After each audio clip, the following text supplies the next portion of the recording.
Everyone, and welcome to the Occult Think Tank. My name is Greg. In this program, I am going to talk about my near-death experience.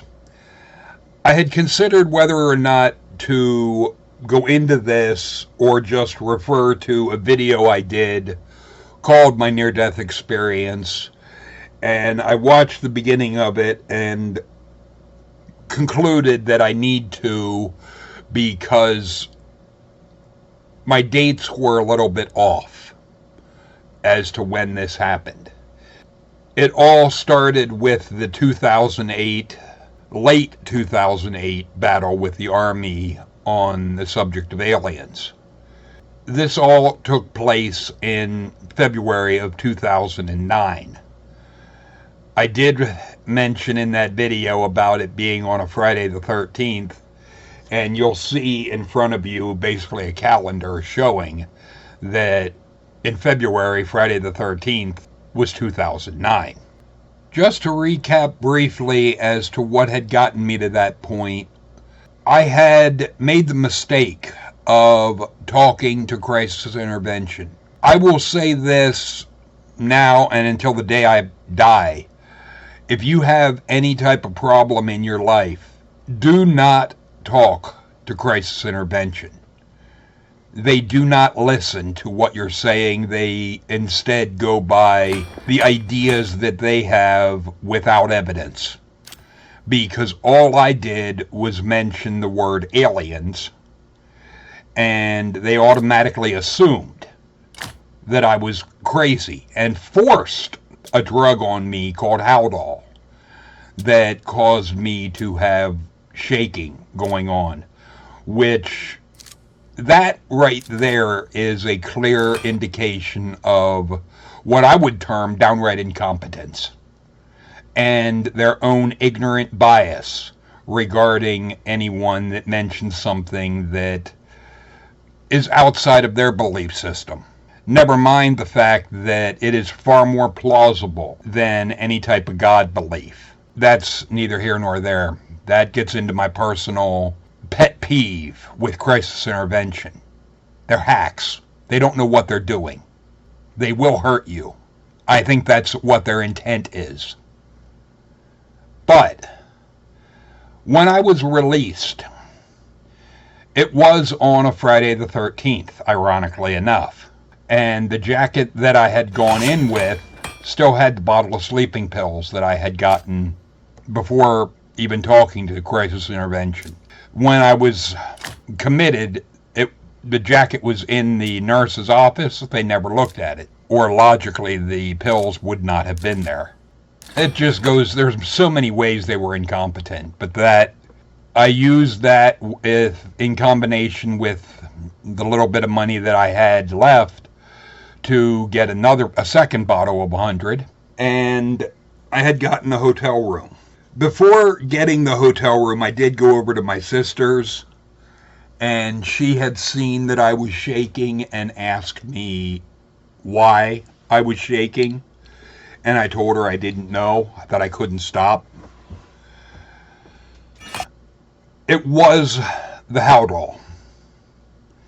Now, the near-death experiences that I've had, I've mentioned these to sergeants in my unit, and there was one that was religious that had given what I think of as the best possible explanation for what I had seen and experienced both nights. That being, he attributed it to largely the Haldol. And I can't say that that is far-fetched, because that drug definitely had a major impact on my psyche and my body itself.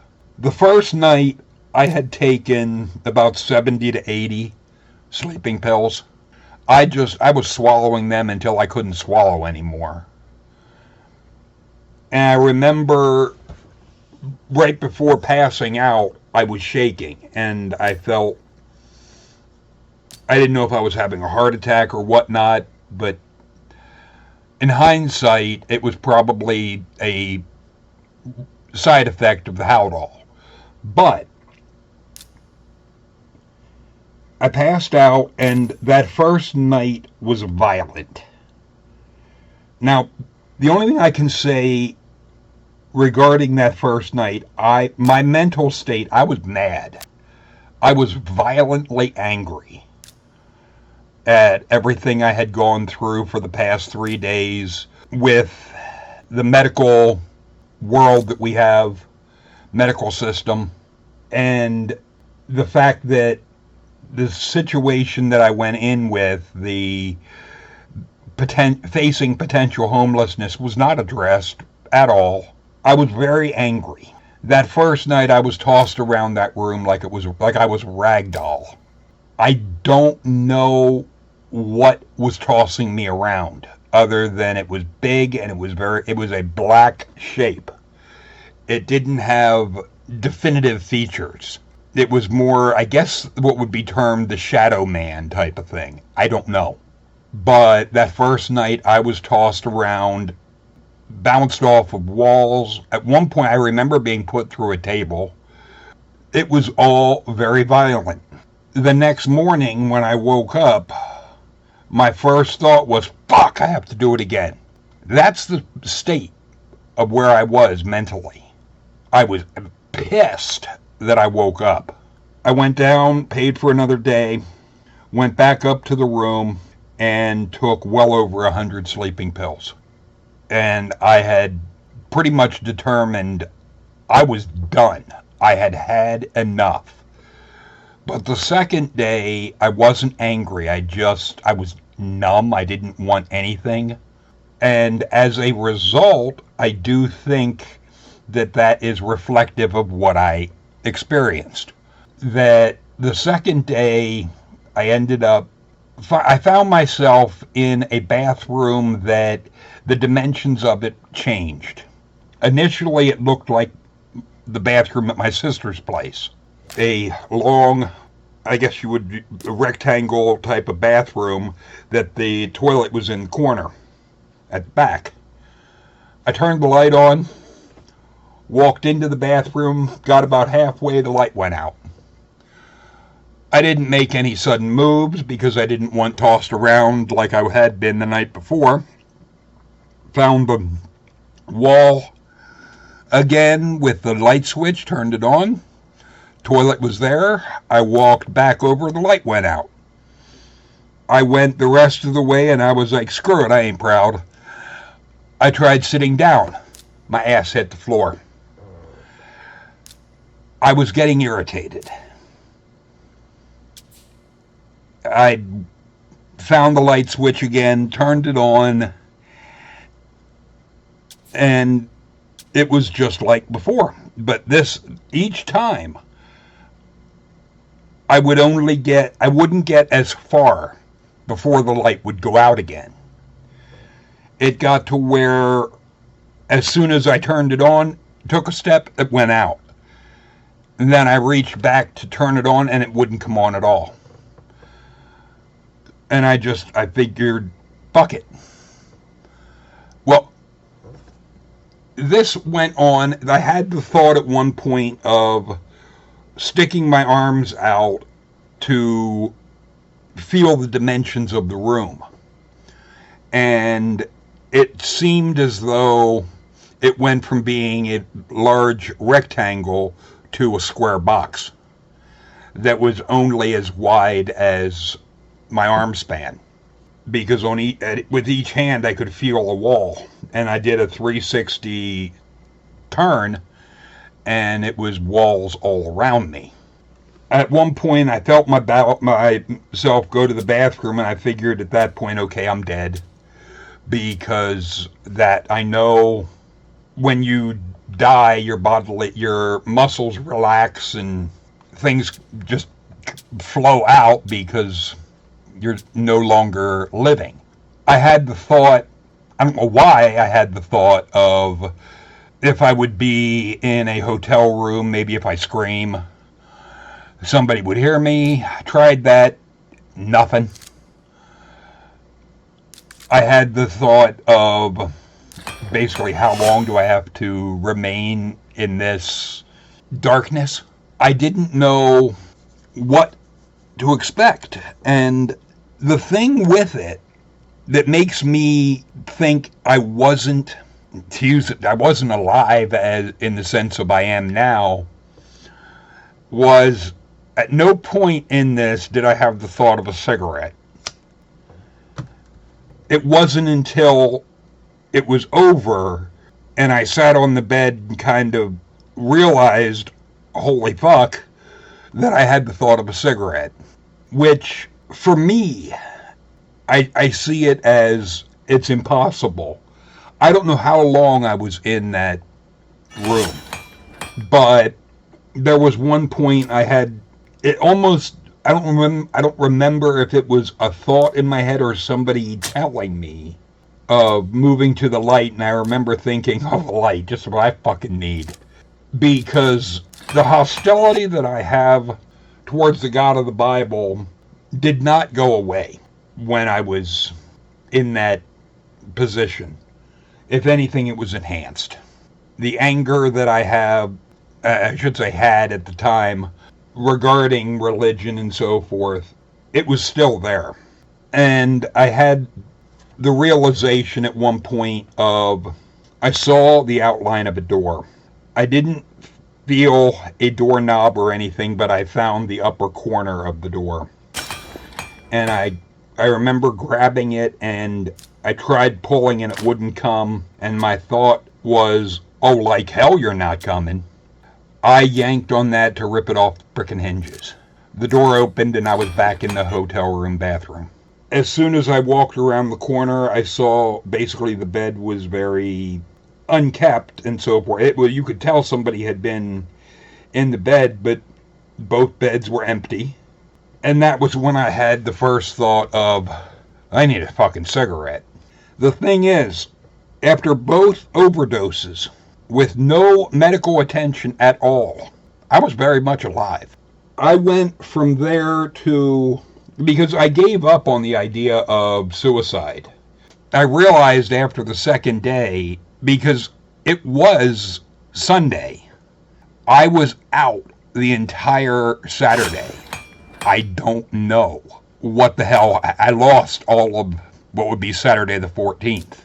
Other than paying for another day and going back to the room, the rest of that day is gone. I don't know why, but I left the hotel at that point and I walked down and actually went to a church. I don't know what the hell possessed me or what was going through my head, but I went to this church, and at some point I started talking to this pastor and I told him what had happened in the position that I was in, and ultimately it was his interest was in doing this, me converting to Christian shit.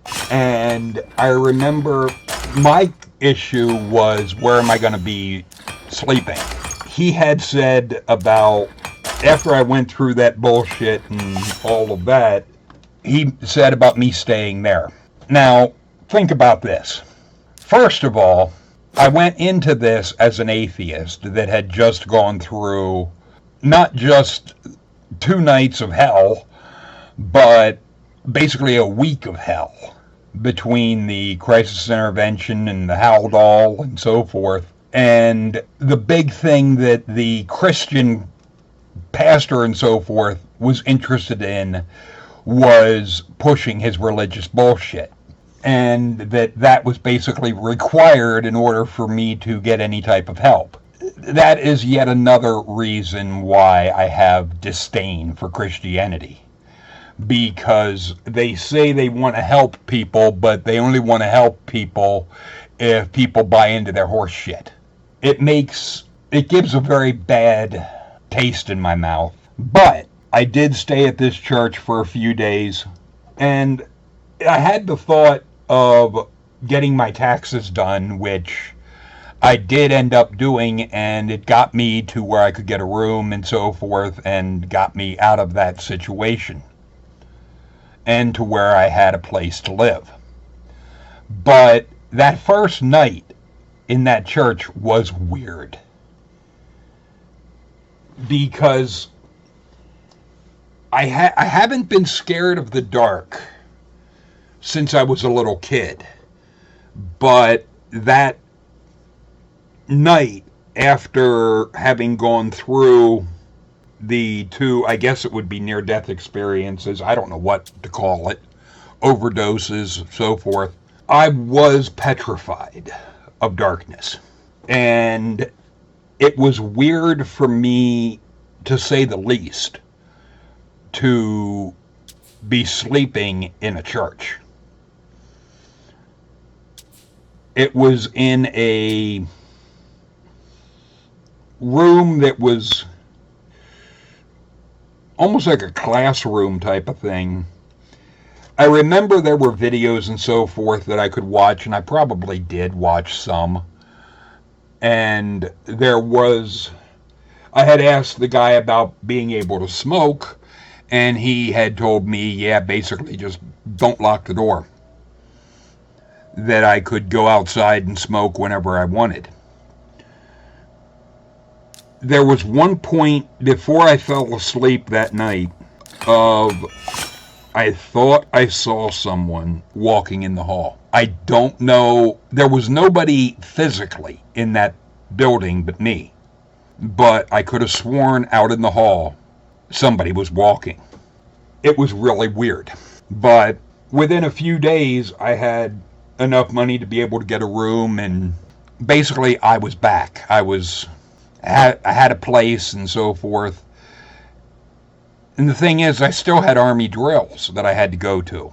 So I ended up, when I went to my unit, I found out, this is another bit of irony, when I went back to my unit that next month, we had a mandatory class that we had to go to on suicide prevention. I told sergeants in my unit what I had done, and the irony of basically having to sit through a class on suicide prevention and so forth right after having tried to kill myself. There was a sergeant in my unit that had essentially called bullshit on the claim that was in the Army of you could say things and it wouldn't be held against you. That he was like, you're living proof that that's bullshit. And I was like, yeah, I know. But I told them on the first day of drill, which would have been a Saturday, what I had done. And then we were released that night that we could choose to go home if we wanted. And I did. And when I went back the next day, two of the sergeants that were in my unit had come up to me and they had told me, you know how close we were to going to your house last night? Because they were concerned that I was going to try again, and I had said, no, I don't have any desire to die. The thing is, the Army was concerned. They had asked if I still had sleeping pills, and I had said yes. I actually, ironically, I need sleeping pills in order to sleep. And this is to this day. If I do not take a sleeping pill, I will not sleep. I don't understand it. But I've had it already where I didn't take a sleeping pill and I've been awake for over 24 hours. I've never tried pushing myself, the not taking a sleeping pill and being up for days. No, I'd rather just basically take one sleeping pill and go to sleep and so forth, rather than being up for days.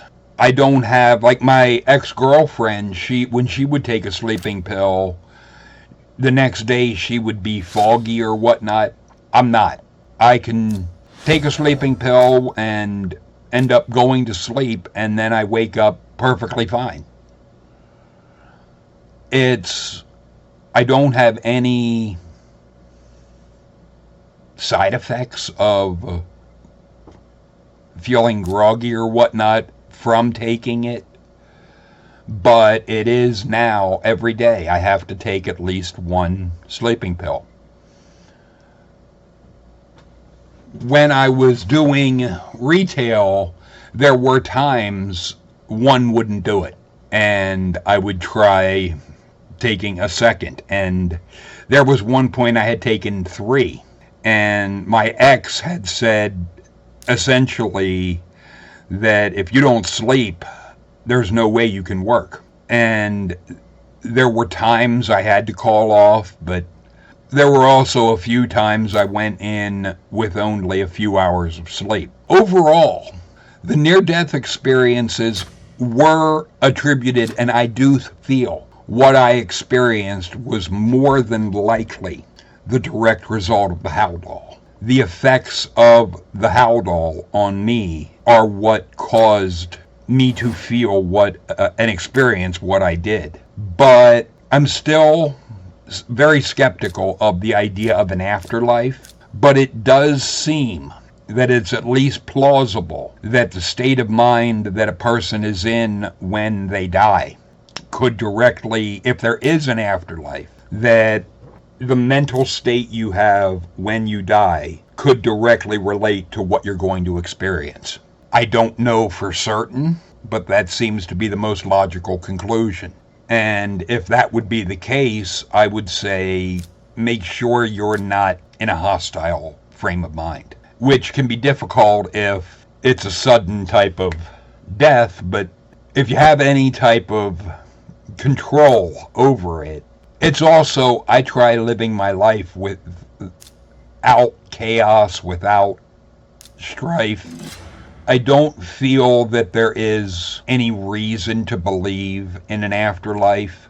I do feel that fantasies of an afterlife cheapen life, but that's another subject. Feel free to leave your thoughts and comments in the comment section. Later, people.